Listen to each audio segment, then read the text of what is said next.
Senate majority will pass legislation. I will fight like hell for you every single day, like I've always done and always will. Passing these bills on the floor, making yet another stand for New York. Welcome to live coverage of Governor Kathy Hochul's State of the State address on your local public media station. I'm Dan Clark, host and managing editor of New York Now, which we bring to you every weekend on your local PBS member station. In just a few minutes, Governor Kathy Hochul is scheduled to give her second State of the State address. It's an historic moment. Hochul became the first woman elected governor in November, and this speech will lay out her priorities for her first full term. The state legislature also returned to Albany last week for the start of this year's legislative session. It runs through June, and that gives Hochul 6 months to make her case. We'll bring the speech to you when it starts, but joining me in studio now with more on all of this is David Lombardo, host of WCNY's Capitol Press Room, which you can also get on your NPR member station. Dave, thanks for being here. It's my pleasure, Dan. So before we got on the air, I was saying this is our third time doing this together. It's our fourth time doing this together. First two times were Andrew Cuomo. This is our second time with Kathy Hochul. What are you looking for? Well, the governor has told us essentially what she wants to promote in this speech, and in her inauguration address, she said the three things that she's focusing on are public safety, affordability, and economic development opportunities. In addition to that, though, she's pretty much signaled that she's going to talk about housing, as well as the result of a release earlier this morning, a big mental health package. Housing is going to be really the most interesting part for me because on public safety we know what to expect, probably something around the margins, stuff with minor changes to bail, but housing is this issue that is going to dominate the legislative session, so what she has to say there is really going to be interesting, and based on the way she governs and based on her political philosophy, I'm expecting something pretty down the road, so to speak, maybe government incentives to promote more housing, but none of the big swings that people on the far left are hoping for, such as basically a de facto cap on evictions, for example. Right, housing is this really important issue right now for a lot of reasons. I mean, one, we have a lot of people in New York who are looking for jobs that they can't get because they want to be paid more. We have a workforce shortage. On housing, some housing groups will tell you that we lack 600,000 affordable housing units for the demand that we have in New York right now. So I would imagine the governor is going to frame this as more of an economic development issue rather than just a housing issue. It's one of these things as we're coming out of the pandemic that she would want to add to, I'm assuming. Yeah, because in New York, we have an affordable housing crisis across the state. This is not a problem that's limited to New York City. And as you have jobs coming to areas like Syracuse, where there's high-tech development with the promise of Micron, they're an area where there's going to have to be efforts to create new housing. And last year we saw an effort to expand a housing tax credit in New York City, so-called 421A credit. That ended up dying. They couldn't come up with a new version of that program. So will the governor try to rekindle that effort, or will she let the legislature lead on that? Because they were the ones who killed that last year. Another issue on the housing front is where is it all going to go? Is this going to be a focus for New York City? Is she going to invest outside of New York City, in upstate New York? Even the Adirondacks have a housing crisis. So is she going to prioritize the rest of the state? That's a really good question. I mean, the housing crisis, it comes from so many different angles that we can just never get into. But one of them, especially in the North Country, from great reporting from North Country Public Radio, is this crisis of companies coming in and buying these houses and either flipping them so the values are far too high for people to afford that would normally live there, or they're buying them and renting them out as short-term rentals. I'm thinking of things like Vrbo, I think might be one, but primarily the Airbnb thing. So it's this problem that's twofold, right? We don't have enough housing in New York, but the housing that we do have is more expensive.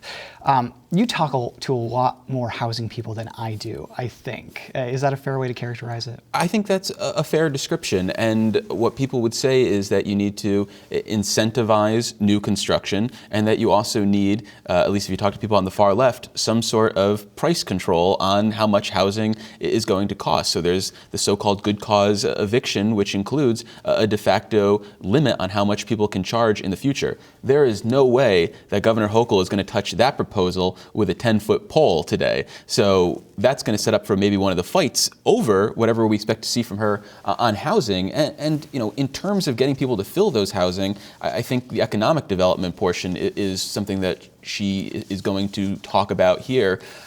Because it's the state of the state and not the budget, I don't necessarily think we'll hear any dollars and cents behind any proposals. Maybe some generic ideas about making tax credits maybe easier to access, or highlighting the past investments and arguing we're going to build upon those, say in the semiconductor space. Let's keep the momentum going.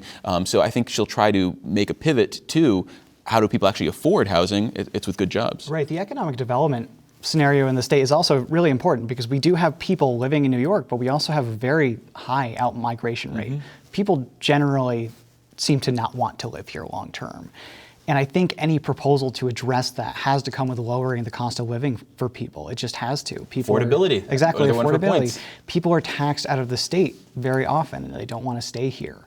I'm really interested to see if she says anything about the minimum wage, because the Assembly Speaker came out and kind of endorsed what may be a minimum wage increase in this year's state budget or any other negotiations. They don't have to do in the budget.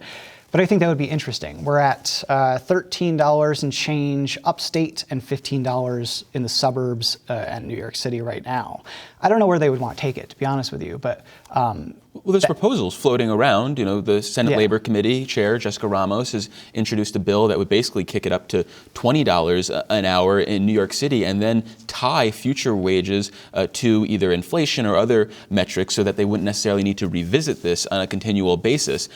Governor Kathy Hochul's not going to go for that. But like you say, I wonder if she's going to try to find a middle ground. Is there something more modest that she might be able to get behind? And one of the reasons I think she might gravitate towards that is because it doesn't cost the state anything to actually do this. This is just a policy that you're handing down. It doesn't weigh into our coffers. And that's something she's definitely going to be conscious of come the state budget time, when she has limited resources here if she stays true to her word on not wanting to raise taxes. And so if she's looking for liberal things to do to appease her base, then increasing the minimum wage is something she can do without raising the stakes and raising that battle over taxes. Right, exactly. And because, as you mentioned, this is not the state budget, this is just the state of the state, although a lot of the things that are in this will probably be in the state budget, we may not get exact investments of stuff, but we can at least, this is, what I like to tell people is that a speech like this is a statement of somebody's priorities. What you hear in here is what she's going to be fighting hardest for in those negotiations behind closed doors in March and April. Now, the press gets a State of the State book. It is more than 200 pages long. Right. So not all of that's going to make it into the speech. Exactly. So when I'm watching this, I want to see what she actually touches on, because to me, those are either the things that she thinks are going to generate good press for her, or those are the things that she wants to focus on. And I don't think that's mutually exclusive. I think she can do both. But it's really a statement of priorities. And last year, during the State of the State, one thing that Republicans pointed out afterwards is that she did not touch on the issue of bail reform or crime in last year's State of the State, if I'm remembering correctly. I'm interested to see if she does that again this year. The bail reform debate has kind of cooled off a little bit post-election, but I'm assuming it's going to come back up in the next couple of weeks. Yeah, and public safety is what she identified as number one on her list of things to do in 2023 during her inauguration address. And based on what we've seen in the past, she's going to talk about gun control, what they've done in the past, and maybe more around the margins that they can do in 2023, and some form of changing the way pretrial detention works in New York. I would not be surprised if she makes some sort of investments in pretrial services, because there's been an argument that more investment in those programs, more resources to localities, ensures that people who are waiting their trial, their day in court, are less likely to commit another crime, allegedly. But then there's also going to be that pressure that she feels, whether it's political on her right, or whether it's because that's what she really believes, to make additional changes to keeping people in jail, basically, before they can have their day in court. Yeah, exactly. And core analysts will tell you that the big problem behind that comes down to funding. A big problem that we have in New York, according to them, is that we don't have enough judges to handle all these cases. We have a tremendous criminal backlog, and that's why people sit in Rikers Island for 3 years at a time before they get to their trial. I don't know necessarily if that will be in her state of the state, because that comes more from the judiciary budget, which, just for our audience's context, is actually put together by the state court system, given to the governor, then presented to the legislature without any changes. And the assumption is that the court system will get that requested budget. I'm just interested to see where she goes, because progressives really want her to double down investments in services in terms of pretrial, like you were talking about, reentry. The more moderates and some conservative Democrats think this answer lies more in boosting funding for law enforcement. And again, I don't think those two things have to be without each other, but it might be politically interesting to see where she wants to strike the balance there. I think she'll try to do both, Dan. I think that she will argue that you need to do both to be successful in promoting criminal justice policies in New York. And I think that she might not say anything today about judges. I think you're right there, that that's more something for the state budget if she addresses it at all. But we've talked to prosecutors on the show, the Capitol Press Room, WCNY. And your local NPR member station. Also available at capitolpressroom.org. It is. But they've talked about needing additional resources. And I wouldn't be surprised if, in trying to promote this idea of being to the left on criminal justice and on the right of criminal justice, maybe she talks about giving prosecutors the resources they need. And one of the areas they've talked about is implementing discovery reforms that were part of the 2019 criminal justice changes. So there could be talk about that. They've also asked for additional money to hire more prosecutors. Mm-hmm. I don't know how popular that's going to be on the left, this optics of saying, here's more money to hire more prosecutors, but maybe there's a way to sell that if she decides that's another route that she wants to go in the criminal justice space. Yeah, I mean, I will tell you, because I speak to prosecutors all the time. And that's personal stuff? You're always trying to get out of convictions? Yeah, exactly. We're just going to bring up an image here. The governor's about to make her address. Everybody seems to be giving her a round of applause. She's entering the State Assembly chamber now. She's coming in from the rear? Yep, she's coming in from the back of the chamber, shaking hands, saying hi to people.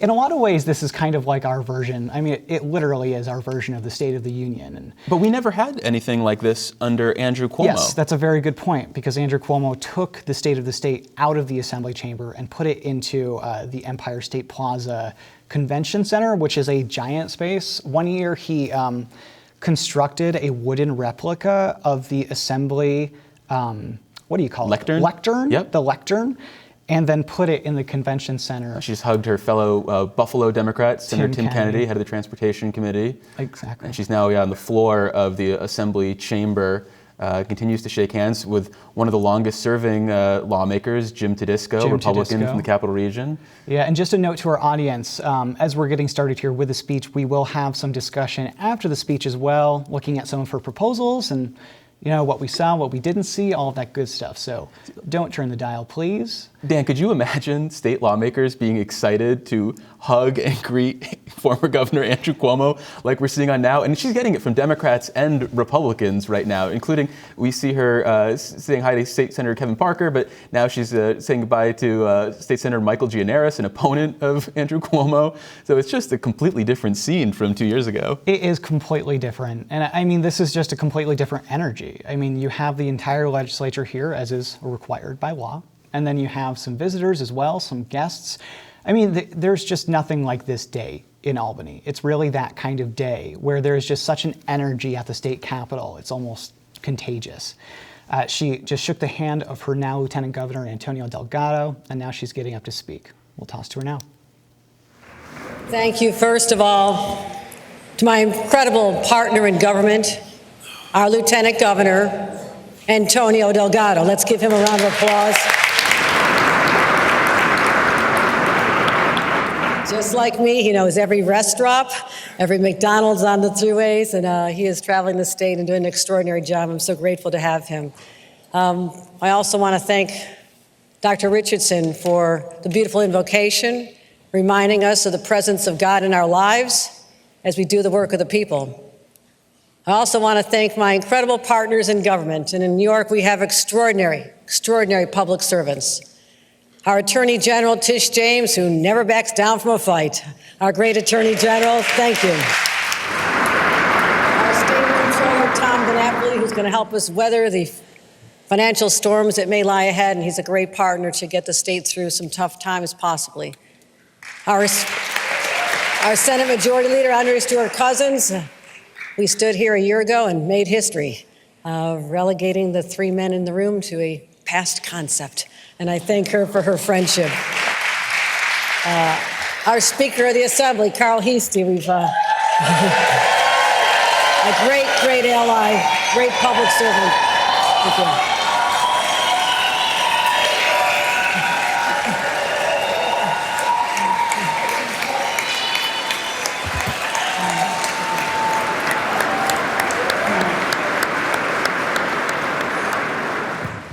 The Speaker is in the House. And to Majority Leader Assemblywoman Crystal Peoples-Stokes, who we served in government for many, many years together. Thank you. Thank you.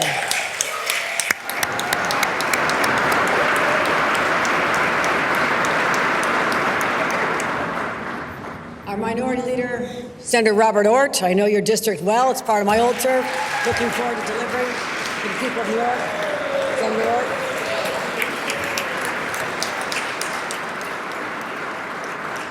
Minority Leader Assemblyman Will Barkley is here as well.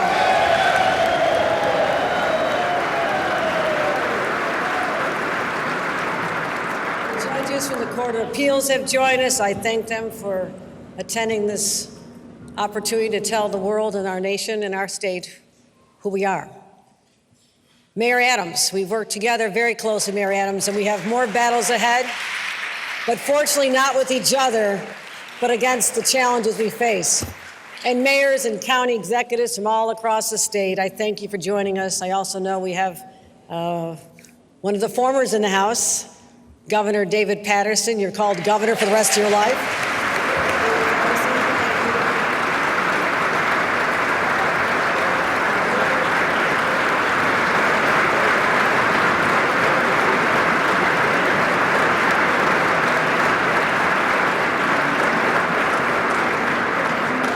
Use a point of personal privilege and make a hometown football call, and that is to acknowledge my own county executive, Mark Poloncarz, and our mayor, Byron Brown, City of Buffalo. Please stand up. Please stand up.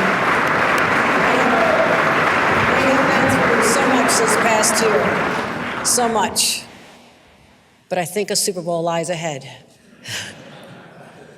And good luck to the Giants, too.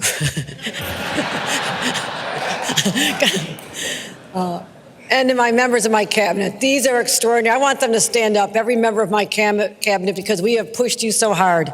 You have worked so tirelessly, and you are the team that I govern the state with, and I'm so grateful for all the work you do. Let's give a round of applause to the cabinet.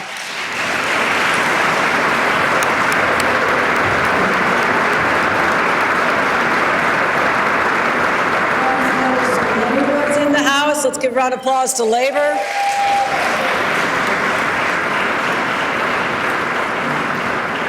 And many, many distinguished guests who've traveled here today.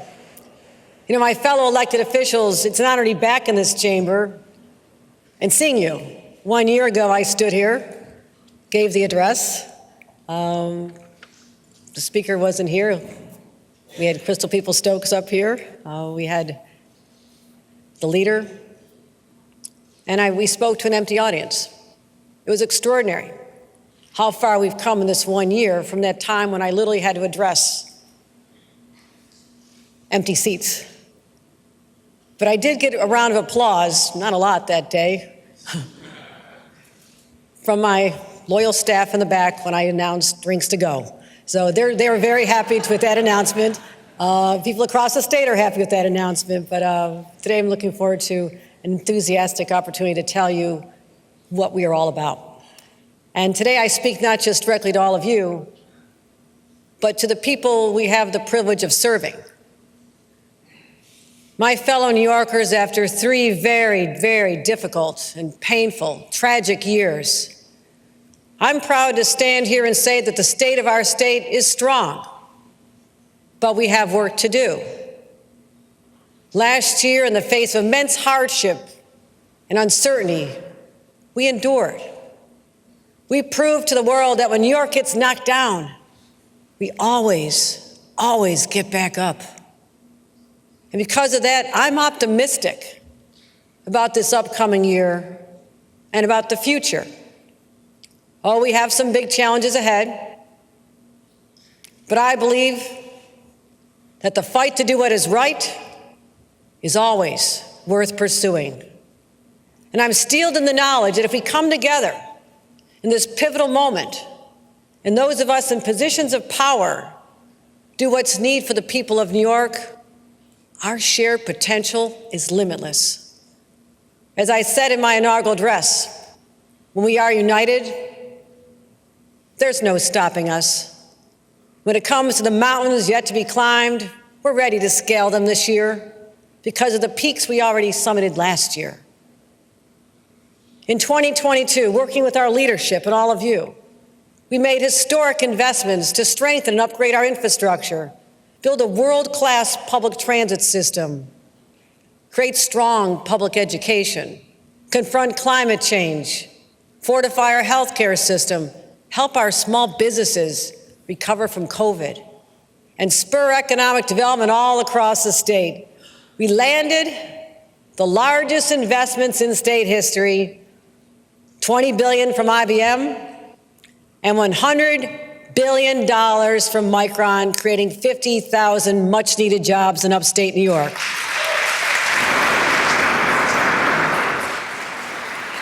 We expedited tax cuts to the middle class, gave property tax rebates. We suspended the gas tax when prices at the pump hit record levels. You've passed, and I've signed over 840 bills. That's a lot. But in response also to tragedy and the spreading plague of gun violence, we strengthened our gun safety laws, which are already the strongest in the nation. When Roe v. Wade was overturned by the Supreme Court, here in New York, we reaffirmed our commitment that reproductive health care remains a human right.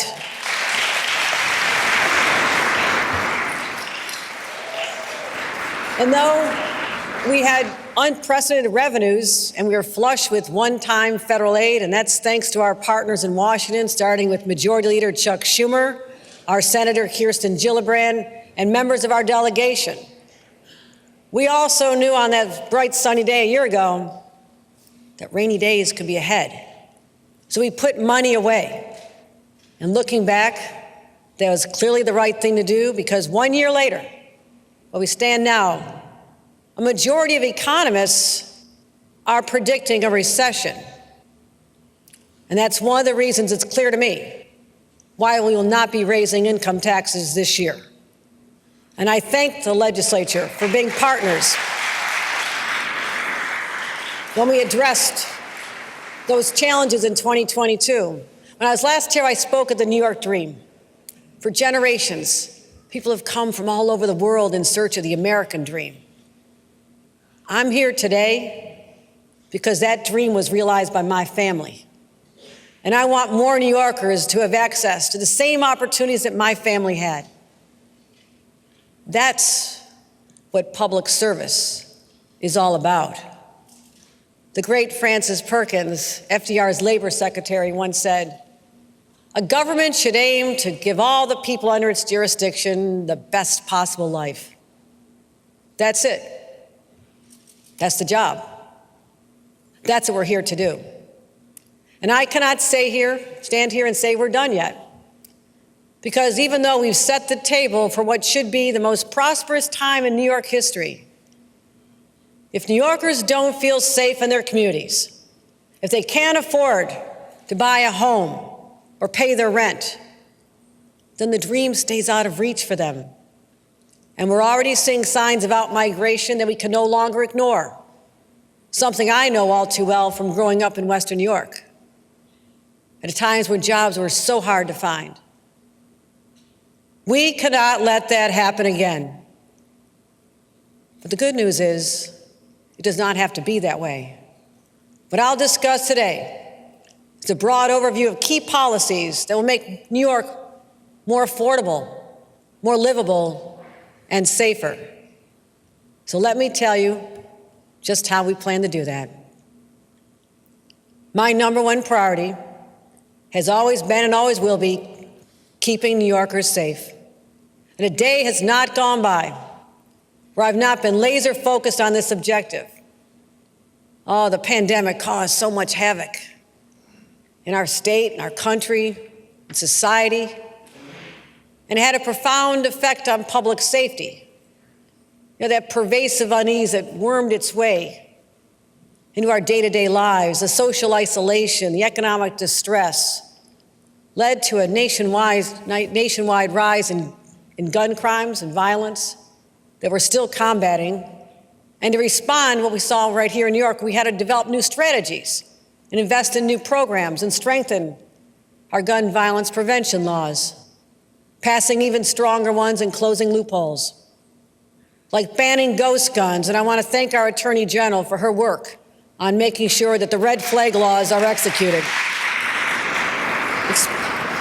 We expanded bail eligibility for gun crimes. We had tougher prosecutions of gun trafficking. As I mentioned, the red flag laws. We had over 5,000 extreme risk orders of protection, astronomically higher than before. You know what that meant? 5,000 people who should not have had a gun because they could have done harm somewhere else were prevented. And that kept innocent people from being hurt. Those are the strategies that are working. We also, after the massacre in my hometown, we raised the age to 21 to buy a semi-automatic weapon, just common sense. We launched the first in the nation, 9 states, first time in history, 9 states working on gun trafficking and gun interdiction. That effort took over 10,000 illegal guns off our streets. We tripled our investments in gun violence disruption programs on the street, connecting people where they are. And we've collaborated with local governments like never before. From putting more cops on the subways, working with the mayor, to working to bring down barriers in places like Rochester and Syracuse. So stakeholders are finally working together, and our efforts are starting to pay off. Last year, we saw a double-digit decrease in both homicides and shootings, but we're still far from pre-pandemic levels, so our work is not done. And there has been no aspect around the discussion of public safety more controversial than bail reform. And as with so much in politics today, the conversation quickly turns to a debate between 2 opposing camps with no common ground. But I believe there are several things we can agree upon. First, that the size of someone's bank account should not determine whether or not they sit in jail or go home, even before they've been convicted of a crime. That was the goal of bail reform. It was a righteous one, and I stand by it. Second, bail reform is not the primary driver of a national gun wave or crime wave. It was created by a convergence of factors, including the pandemic, all across the nation. But also, I would say we can agree that the bail reform law as written leaves room for improvement. And as leaders, we cannot ignore that. When we hear so often from New Yorkers that their top concern is crime. And so to my partners in government, in the legislature, let's start with this base of shared understanding and have a thoughtful conversation. Not this, but this. And talk about what we can do during the budget process and make improvements to that law. Of course, we know that that won't automatically bring down crime rates. We don't expect that. We also have to make sure the law is clear for our judges and what their rights are and what their expectations are. But at the same time, we're going to continue making record investments in areas where it affects the outcomes: education, housing, mental health. All of these go towards stabilizing communities and addressing historic inequities. Those investments must continue. And I'm also proposing the largest investment ever in the state's gun-involved violence elimination initiative, known as GIVE. It saves lives. It saves lives in the communities hardest hit by gun violence. To simply put it, we're working on investing in what we know works. Shootings in Buffalo are down 32%. Mayor Brown, you know this. You're working hard. In Long Island, they're down 29%. In Westchester, down 27%. These are all GIVE program jurisdictions. We're putting state money to help our locals on the ground. I've also directed our state police to play a more direct role as they started last year. But there's more they can do. We're going to increase the ranks of our state police in combating violent crime across communities. We're going to expand the state police community stabilization units to 25 targeted communities across the state. When it comes to keeping people safe and protecting their well-being, fixing New York State's mental health care system is essential and long overdue.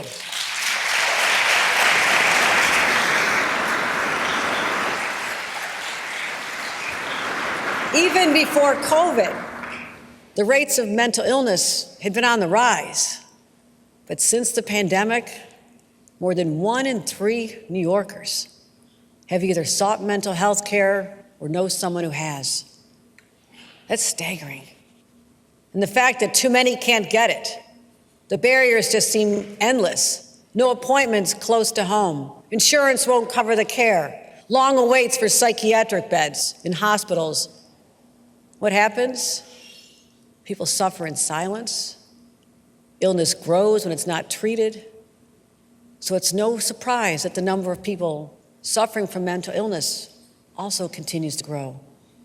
We have underinvested in mental health care for so long and allowed the situation to become so dire that it also has become a public safety crisis as well.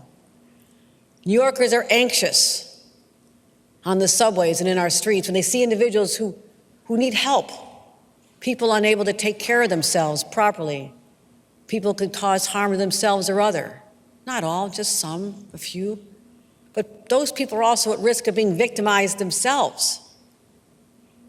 So I'm declaring the era of ignoring the needs of these individuals is over. Because our success as government leaders is measured by our ability to lift up and support all of our constituents. So today marks a reversal in the state's approach to mental health care. And this is a monumental shift to make sure that no one else falls through the cracks. This will be the most significant change since the deinstitutionalization era of the 1970s. And I'm proud to announce to accomplish this goal, we are prepared to invest $1 billion, making critical policy changes to fully meet the mental health needs of our people. It's about time. Let's get it done. We can do this together. Let's get it done. Our people need this. Our residents are calling on us to do this. Let's get it done. Let's get it done. Right now, we have 3,200 New Yorkers struggling with severe mental illness or addiction who are living on the streets or in our subways. At the same time, we have insufficient number of inpatient psychiatric beds and services.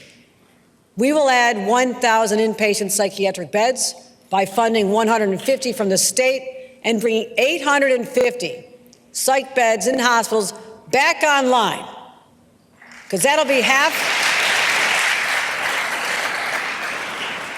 That is more than half of the beds we lost since 2014 when all the disinvestment was happening. And they'll serve over 10,000 New Yorkers every year. These actions are long overdue, but here's the challenge. Last year, we were asked to increase hospital reimbursement rates to enable more psychiatric beds to be brought back online. We did that. My partners, all of you, $27.5 million provided in additional money for the hospitals to bring psychiatric beds back online.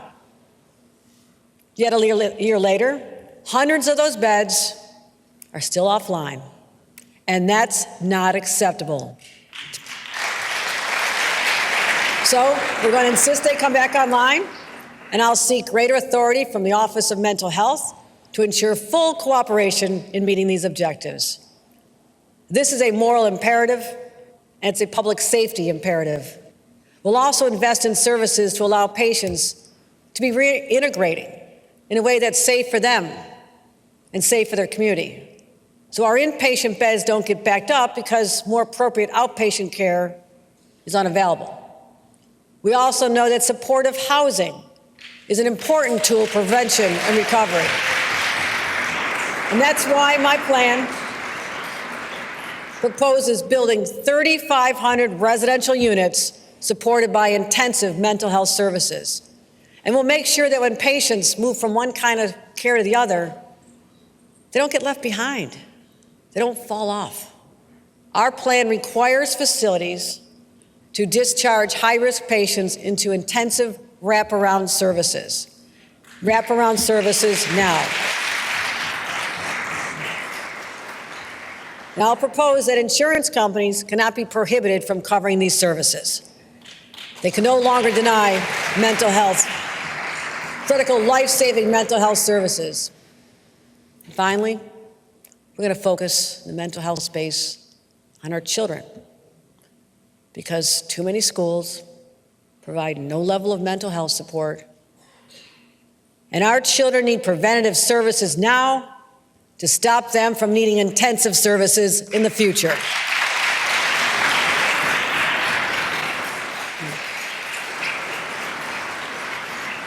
We aim to meet this unmet need and reduce it by half over the next 5 years. We've got to get this done. And while we're talking, whether we're talking about a child with behavioral challenges or an adult suffering from severe depression, no one should go without a screening or a doctor's appointment or counseling. And cost should never, ever be a barrier. And that includes those suffering from addiction, especially those struggling with opioids. There's too many families, including my own, who've endured the loss of a loved one. And that's why we'll do more. Working with our federal and local partners to stop the flow of illicit drugs into our communities, address the new deadly additives like xylazine. We'll send resources to communities that are trying hard to shut down the flow of fentanyl into our streets. And we'll keep expanding access to technology so they can detect deadly additives like fentanyl and xylazine before they're even used. That's how you save lives. And we can reverse overdoses. And I'll create a new interagency task force that'll examine every single possible solution and come up with recommendations. Because we must meet this crisis with the urgency that it demands. At the outset, I said we have to work on improving the quality of life for New Yorkers. But you can't really talk about improving someone's quality of life when they're struggling with the cost of living. Inflation's soaring, prices going up on everything that families need to buy for their kids, diapers, formula, sneakers. And on top of that, how do you pay the monthly rent or the mortgage? It's just so overwhelming for our families. So we'll talk now about everyone's largest expense, housing. And I think about my own family's story. My family started married life in a trailer park. On my dad's salary, they eventually moved to an upstairs flat, tiny, but held a few of their kids. They had a few more kids. And they eventually moved to a tiny Cape Cod. But as we grew older, my dad changed jobs. I watched my parents' success unfold to the progression of homes they could afford. And they also knew how important housing was. They raised us. to fight for change. My parents were activists back in the 60s, a lot of marches, a lot of protests. And they volunteered for an organization called Housing Opportunities Made Equal, which had just started back then. And I assure you that where I lived, it was a very controversial thing to do. But my parents said everybody has the right to live where they want.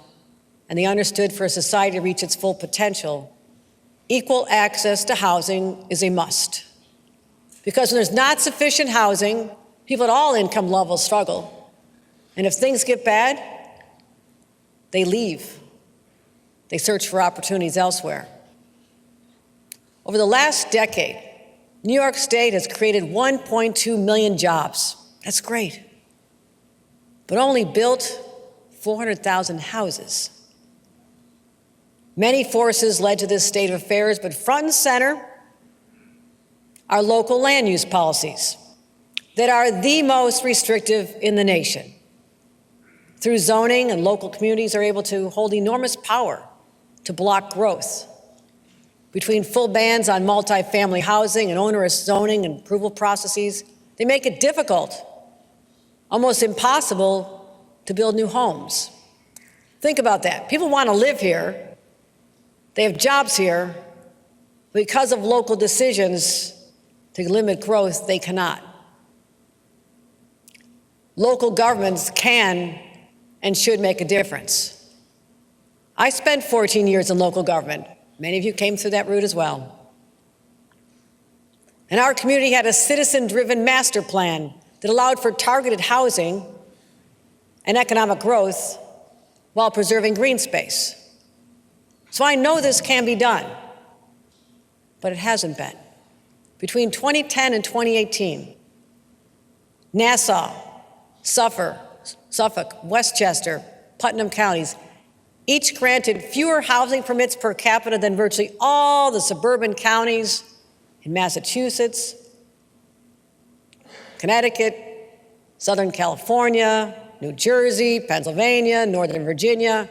When it comes to New York City, other metro areas are creating housing at 2 to 4 times the rate that we are. Boston rate is almost double. Washington, D.C., triple. Seattle, 4 times. So with less supply, demand drives up prices, and who gets squeezed?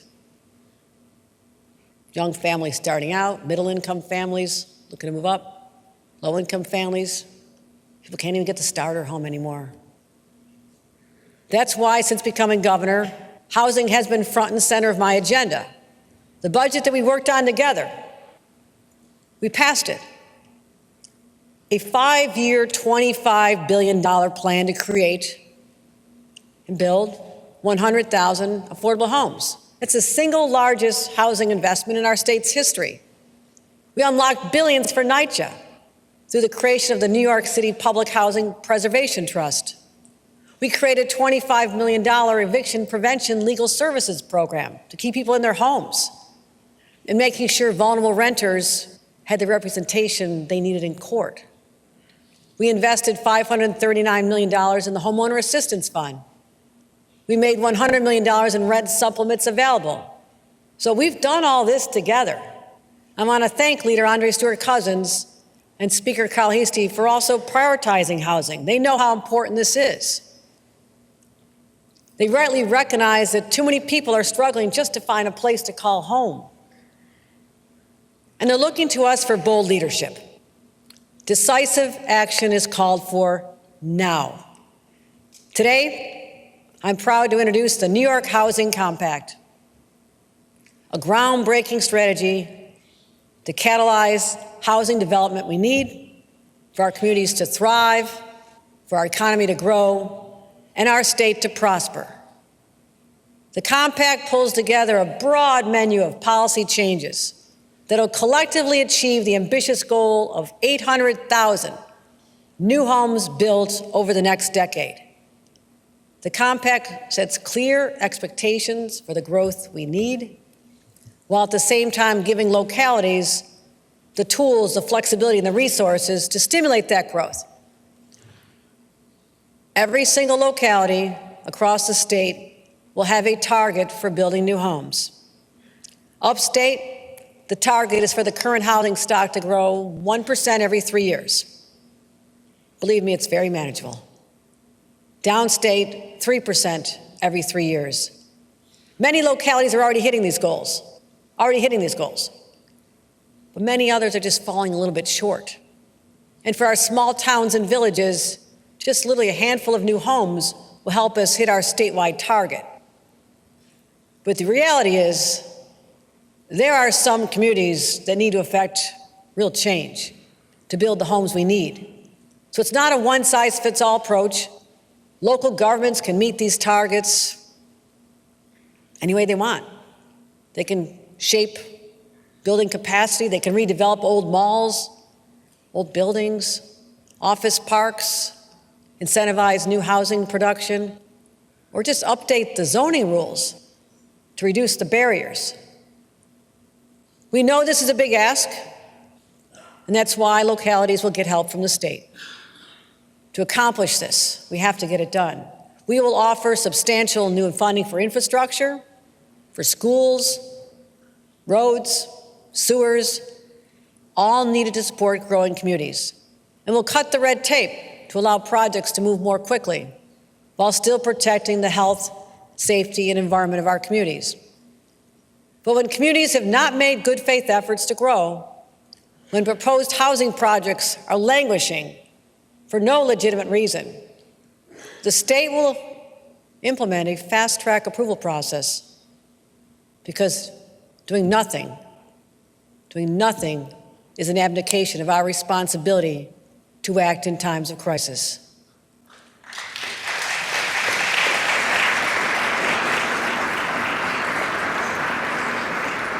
The Housing Compact is also laser-focused on transit-oriented development. Now, we all know the MTA is the lifeblood of the New York City metropolitan region, and we'll continue to invest and ensure the MTA's long-term fiscal health.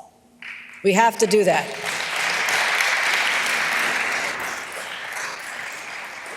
And our investments in our world-class commuter lines have connected more people to jobs and created vibrant downtowns. And that's why it makes so much sense to build new housing in those same areas. That's what happens in cities across the globe. So as part of my compact, any municipality with a train station will rezone the area within a half a mile to allow for the creation of new housing within the next 3 years. Finally, we cannot meet the demand for housing without an incentive program like we have with 421A in New York City. Without it, developers are only building condominiums or build elsewhere, which is absolutely not the result we need to meet our housing goals. We will work with the legislature to come up with a replacement for this critical piece of the puzzle. We have to. Overall, this plan is ambitious, but that's what New Yorkers expect from their leaders. Today I say no more delay, no more waiting for someone else to fix this problem. Housing is a human right, and ensuring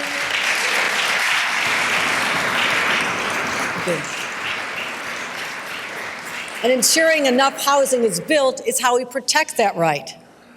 The saying is, never let a good crisis go to waste, and we will not waste this opportunity. We just need everyone and every community to do their part so people who want to live here can, and they can afford it. Solving our housing crisis would be a huge step forward in making our state more affordable. But it has to be part of yet a broader approach.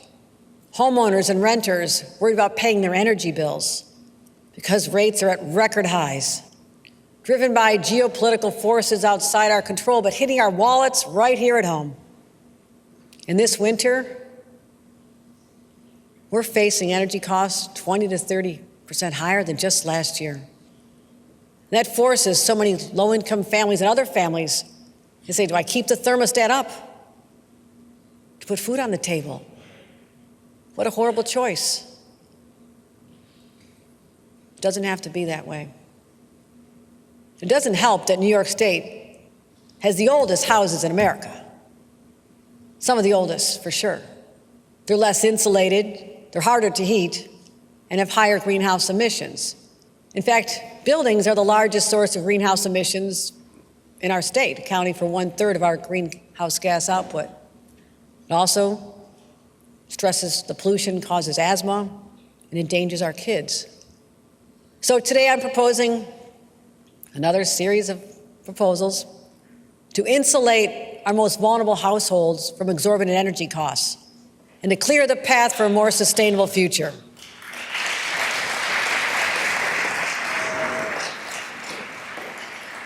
We're calling it the Empower Plus program, and it'll help low-income families retrofit their homes by adding insulation, upgrading appliances, switching from fossil fuels to clean electric heating systems. And this program will reach tens of thousands of households within a year.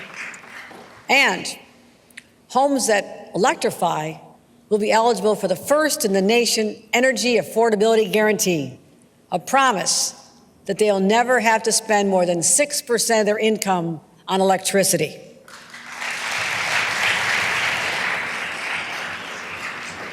We also want to reduce the overall burden on our residents struggling with high electric bills, so we'll be providing at least $165 million in relief for over 800,000 New Yorkers.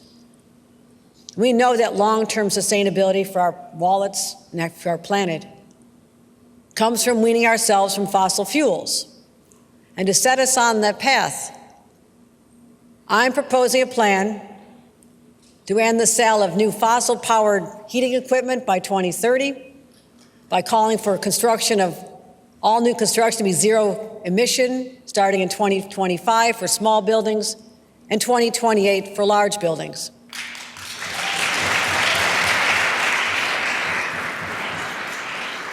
And we're taking these steps now because climate change remains the greatest threat to our planet, but also to our children and our grandchildren. In 2019, this legislature instituted aggressive mandates and deadlines for reducing emissions. And now we're executing on that plan. Of course, we must do it thoughtfully, in a way that prioritizes affordability, protects those already struggling to get by, and corrects the environmental injustices of the past. And with this in mind, we're pursuing a nation-leading Cap and Invest program to cap greenhouse emissions, invest in clean energy, and prioritize the health and economic well-being of our families.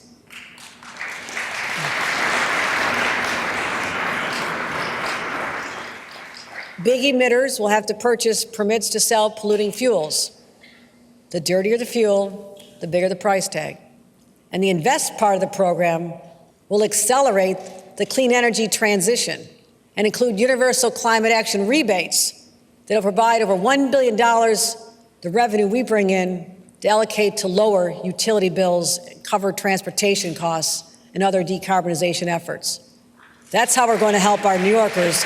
That's how we help New Yorkers get through the transition. And what's great about Cap and Invest, it gives us great flexibility, so we can focus our efforts on the biggest polluters, at the same time ensure our families, our farmers, our small businesses aren't crushed by the costs. And we'll help families with energy costs transition to the future, because we know that future belongs to our kids. And as the first mother to lead this state, I know firsthand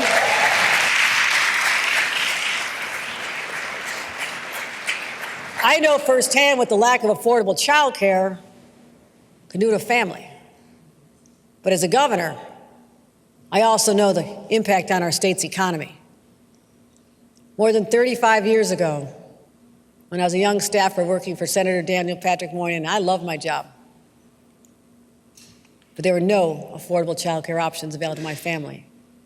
So I put my career on hold, raised a family, and so often we know it's the moms, in particular, who are forced to make these decisions. And with that experience, I was so proud when we worked together last year to announce $7 billion over 4 years to focus on affordable child care in our budget. We worked together to get it done. And thank you. Thank you. We brought down out-of-pocket costs for more families. We expanded care in areas that were severely lacking. You know what the problem is? Too many families just aren't accessing the resources that are available. Believe it or not, only 10% of families who are eligible for child care assistance are actually enrolled. Now, it may be that it's the legacy of a system that was, by design, difficult to navigate. That has to change. Our plan will streamline and centralize the child care application process. We'll also expand more access to vulnerable families. We'll increase income eligibility for more families to be able to take advantage of this as their incomes increase. But also we have to continue supporting our hardworking, unbelievable child care providers who allow us all to get done what we need to do. They're indispensable, indispensable.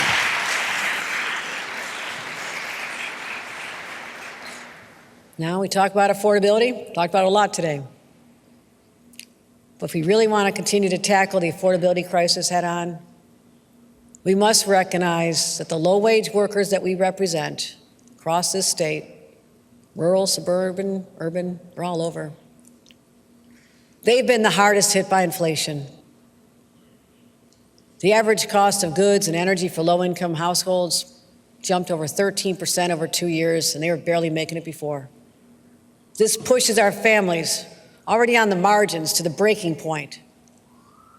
So as a matter of fairness, social justice, I'm proposing a plan to peg the minimum wage to inflation. If costs go up, so will wages. So will wages. Thank you. Thank you. Our families deserve this. Thank you.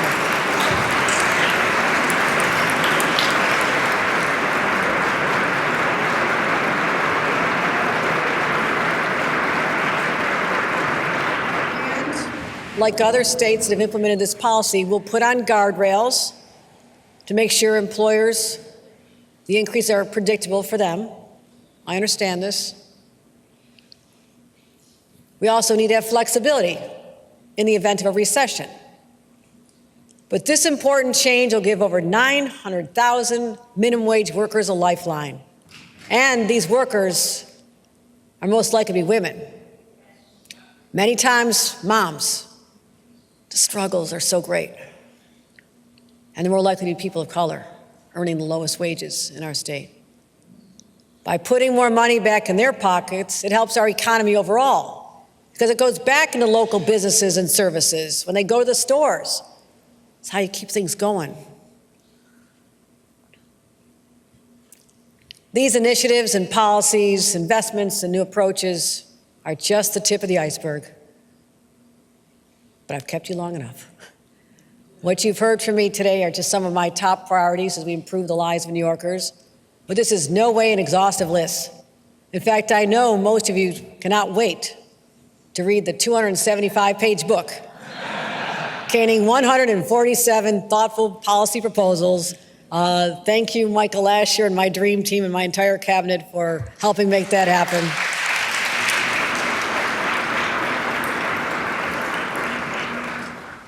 Watch out for my staff in the hall. They haven't had any sleep. They're likely to bang into you. They're exhausted. They've worked so hard on this, and I thank them. I'm grateful. But to recap, my goals are straightforward and clear. We will make New York safer. We will make New York more affordable. We will create more jobs and opportunities for the New Yorkers of today and the New Yorkers of tomorrow. We'll open up the doors to more people and communities, especially those who have been historically blocked from equal chances at success. And as other states slide backwards when it comes to protecting basic fundamental rights, we will continue to enshrine and protect those rights every single day. and will continue to be nation leading. The task ahead of us may sound daunting. The stakes could not be higher. But I'm fortunate to live in a home once occupied by one of our great leaders and thinkers named Roosevelt. Eleanor Roosevelt once said,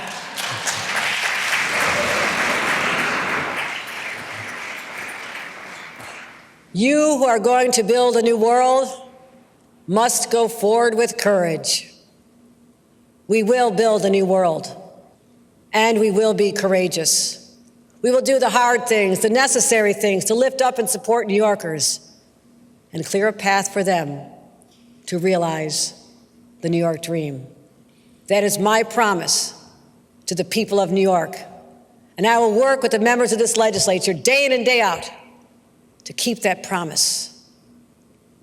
May God bless the great state of New York, and may God bless America. Thank you. And we just heard from Governor Kathy Hochul on her second State of the State address in Albany in the Assembly Chamber. We can see a standing ovation there from Democratic members of the state legislature on both sides of the aisle. I'm seeing on the Senate and the Assembly. I can't see the Republicans, so I don't know if we're going for a more traditional they stay seated and Democrats applaud style. Just for our listeners on public radio, it is 2 o'clock and you are listening to coverage of Governor Kathy Hochul's second State of the State address in the State Assembly Chamber in Albany. I'm joined here in our studio in Albany by David Lombardo, host of WCNY's The Capitol Press Room on NPR member stations. Dave, thanks as always. My pleasure. So a lot of things jumped out. I mean, it was a speech that was light on details, but full of big ideas, is what I would say.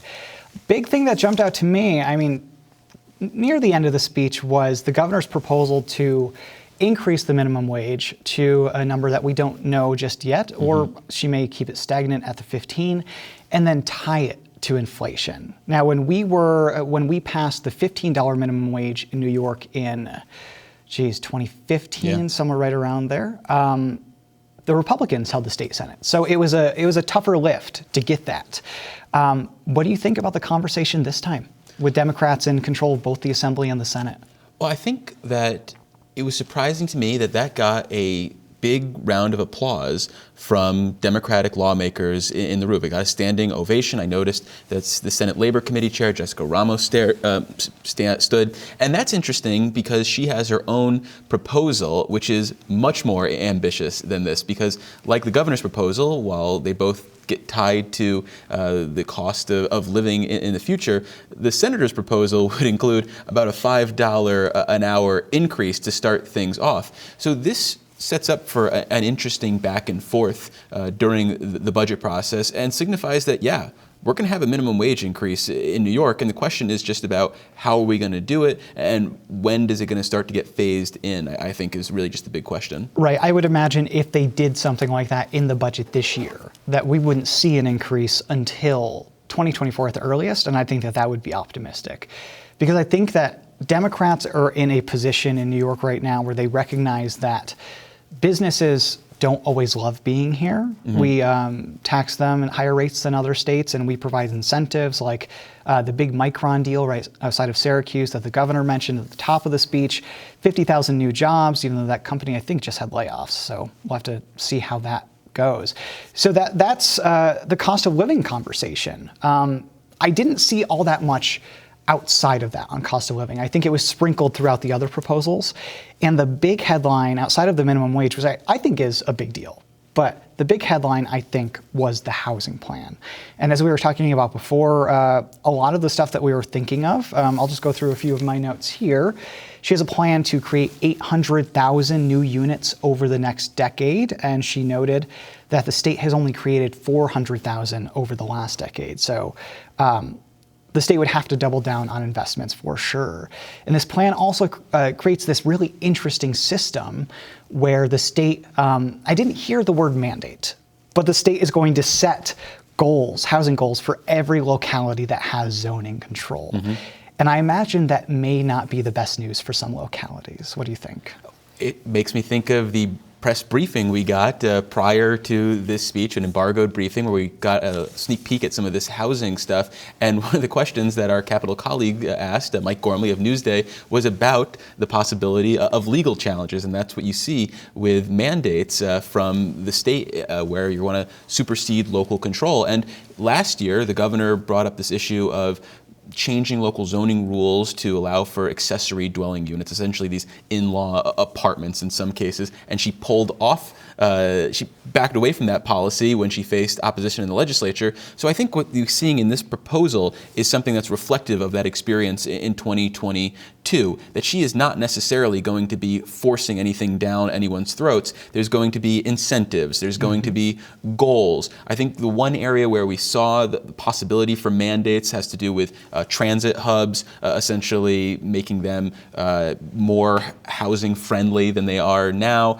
The big tax credit in New York City that expired last year, 421A, which incentivizes affordable housing. She wants to have a successor, but she made it clear that she's not going to be leading the way on that she's going to work with her friends in the legislature because they're not crazy about this. So I think whatever they're willing to do, that's what she's really going to have to accept. Yeah, there's an interesting dynamic in Albany right now that she also touched on at the top of her speech. Mayor Eric Adams of New York City was in the Assembly chamber, if I'm not mistaken. I think I saw her point to him. She mentioned how they have a good relationship, and that's not typical of governors and mayors a lot of the time. The interesting dynamic here is that the mayor has a bit of tension with the legislature right now because he would like to see some changes to the state's criminal justice laws that Democrats in the legislature don't necessarily support. And that's a conversation that she brought up as well, changing the bail law. The way that she said she would want to change it is to eliminate this language that was put in the bail law, where for bail-eligible charges, judges would have to use the least restrictive means. That's how it's said in the state law. And that was creating situations where judges thought that they couldn't set bail for somebody because it's not the least restrictive mean. So this would kind of give judges a more clear direction on that. Do you see it being another big argument this year? Yes, Dan. Yes, I do. And I just want to say, when you pointed out the dynamic, I think the dynamic that I was really struck by, and I'll come back to public safety, was we are now officially a Buffalo Bills state, and the New York Giants are an afterthought, as she made clear by her "good luck to the Giants too" comment. Good luck to the Giants too. But I think this public safety initiative that we're seeing from her, and she kind of talked about looking for consensus. Splitting the baby in half is going to make no one happy. So her idea about increasing state police ranks, while maybe that's a great policy idea, the left is not going to be happy with this idea that you want to police your way out of a criminal justice issue. Right. You talked about changes to the least restrictive language. As I read the briefing book, essentially that's going to apply toward more violent crimes. And you're still going to have the same concerns from the left that this is going to make people stay behind bars for crimes that they have not been convicted of. And it's all going to fall short of what Republicans want, whether that's a political tack or whether that's what they really believe. So I don't think anyone's going to be super happy about this, including looking to triple funding to the Aid to Prosecution program in order to hire hundreds of new prosecutors around the state. Right. Prosecutors are very happy about that. It's going to maybe make their offices function better, but her left flank is not going to be too wild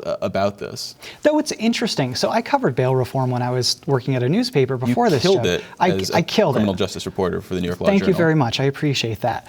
The sense that I got in the past few years is that if you invested in prosecutors, they would be happier about the bail reform and the discovery reform, because a big problem is that they just don't have the staff to process a lot of this stuff. So I'm interested to see if maybe progressives aren't that upset about new funding for prosecutors. It's an optics thing, though. Yeah, exactly. Well, that's the thing, is if you look at it on paper, then the far left is definitely going to hate that. Mm-hmm.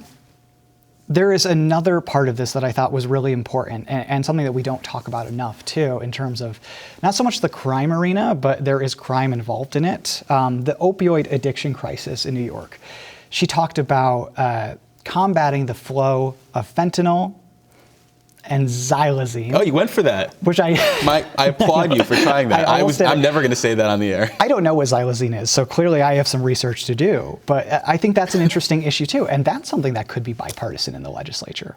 Again, it depends on how she goes about it. If it's a law enforcement heavy approach, we're going to crack down, give law enforcement the tools to police this, then yeah, I think the Republicans in the state, more conservative Democrats are going to be really happy about this. When it comes to this idea of addressing the overdose epidemic that we have, and specifically with opioids, I think where this speech, as well as her administration more generally, has come up short in the eyes of people who live and breathe this issue is on the topic of harm reduction. Her briefing book has a paragraph where they basically say, we love harm reduction, we're invested in harm reduction, and there is no mention of overdose prevention centers, which are seen as really one of the key tools in fighting back against the overdose epidemic that we have. There's this idea of access to low threshold buprenorphine, and that's about as crazy as I'll go with my pronunciations today, Dan. Well, but besides that, I just want to touch on the overdose prevention centers for a second, because it's an interesting issue, because New York City has 3 of them now, I believe. Two of them, the only 2 in the state so far. Yeah. They're supported by Mayor Eric Adams, who has a good relationship with the governor. So I'm interested to see where that harm reduction conversation is, because we also know that the state's opioid settlement advisory board is not going to be allocating funding to those centers. Despite their recommendations. Right, so I'm interested to hear where she's getting that, like where she's hearing that she should not invest in those spaces, or maybe she's not, and it's just an issue that's not on her radar. She finds it politically uncomfortable, would be my best bet, and especially because she has a commissioner for the Office of Addiction and Abuse, Alcoholism Support Services, or whatever the acronym is these days, who is definitely a proponent of this. She won't come out and say it, but she is a harm reduction advocate. She has been in the field, she gets this, and you can see it almost in her eyes that it kind of pains her that she is not beating the drum for this along with the advocates. It's a good segue into healthcare, and we'll wrap up in a few minutes and let you get back to your regular programming. I just want to touch on a few other things. Healthcare, we were talking beforehand about how important this is to the state right now, our healthcare crisis in terms of staffing. The governor wants to establish a new commission on the future of healthcare. That's some bold leadership. It is. Maybe a blue ribbon panel. It is exactly what New York does. I mean, we create commissions and panels who take 2 years and are told to create reports, and the reports are about a year late, and then we don't get the implementation until 2 years after that. You're so cynical, Dan. Well, I've seen it a lot. New capital funding for healthcare too, which I know is a big deal. I mean, across the state, especially in some of these smaller rural hospitals, you just don't have the funding for your capital, which capital means more of like infrastructure, technology, that kind of thing. Improved coverage under the Essential Plan, including expanded coverage for mental health, and then expanded Medicaid coverage for preventative health services. I don't know what that's going to look like, and I think that may be a problem.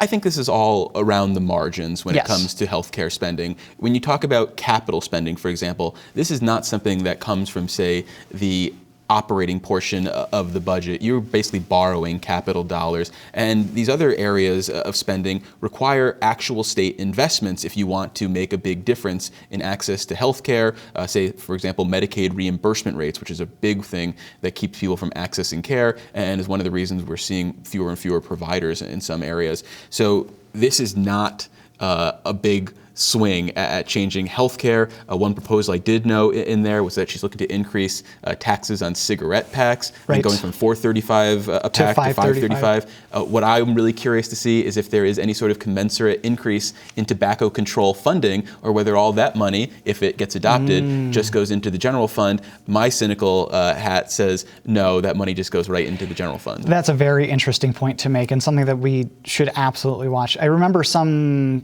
happening in that arena in the past couple of years, but I don't remember it enough to say. On mental health, she came out with a proposal this morning that I'll just recap. It is a big proposal. I mean, in terms of investing in mental health, I think that everybody can agree that the state has historically not done a good job at that.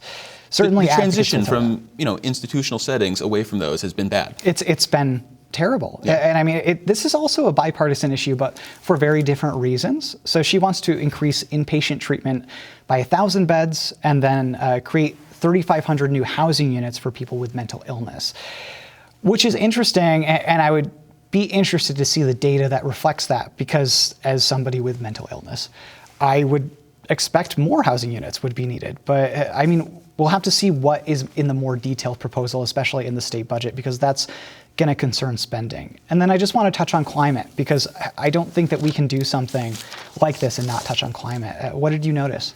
I think that there's a couple things to note on the climate front. One, the big proposal that she pivoted to here was this cap and invest program, basically making people who are emitting greenhouse gases pay to do so. And this was something that was recommended in December by the Climate Action Council, which has to come up with a plan for reducing greenhouse gas emissions in New York. And they're going to task the state agencies, DEC and NYSERDA, to do this. I think what's important to take away here is that this doesn't cost the state any money to implement. And so we didn't hear anything, for example, on her vision to maybe fund some of the green initiatives in the future. And that's something people on the left in the climate movement are hoping for, which is to raise billions of dollars. I will say I was struck by her proposal in the briefing book to push for a Waste Reduction and Recycling Infrastructure Act. For a couple of years now, they've been trying in the legislature to do what's called extended producer responsibility, essentially putting the onus of recycling on the producers and not municipalities and individuals. This has been a fight in the past, but there's new environmental conservation committee chairs in both houses of the state legislature, and I think they're going to be more interested in compromising than the assembly chair in the past. So I think that's one of the things that gets done. It has real implications for the future, depending on how much they want to compromise. I think so too. And she also has a proposal that I don't think is going to be popular among more moderate Democrats and definitely Republicans, to build zero emission construction starting in 2025 for small buildings, homes, and then 2028 for larger buildings. And just for some context for our viewers, I mean, if you talk to the state DEC commissioner, the commissioner of the state's Energy and Research Development Authority, they will tell you that buildings are the driver of fossil fuel emissions in the state. And this was something that they talked about last year. The governor had her own proposal. The Senate really seemed inclined to move on this, but the Assembly was the one sort of kicking and screaming along the way here. I think new construction, as opposed to renovating existing construction, is viewed as low-hanging fruit. So if state lawmakers aren't able to get this done this year, then people who are interested in hitting our climate change goals should be really concerned about the future, because this is, in the grand scheme of things, low-hanging fruit. It is. You are absolutely right. You know, we will wrap it up there. We'll have another look at the governor's State of the State ready for you this weekend on New York Now. Thank you, Dave, for all of your analysis. It's been wonderful. We do air New York Now at different times throughout the state on your local PBS member station, so just check your local listings for this weekend, or you can find our schedule right on our website. That's at nynow.org. Until then, thanks for joining us this afternoon. Enjoy the rest of your day, and be well.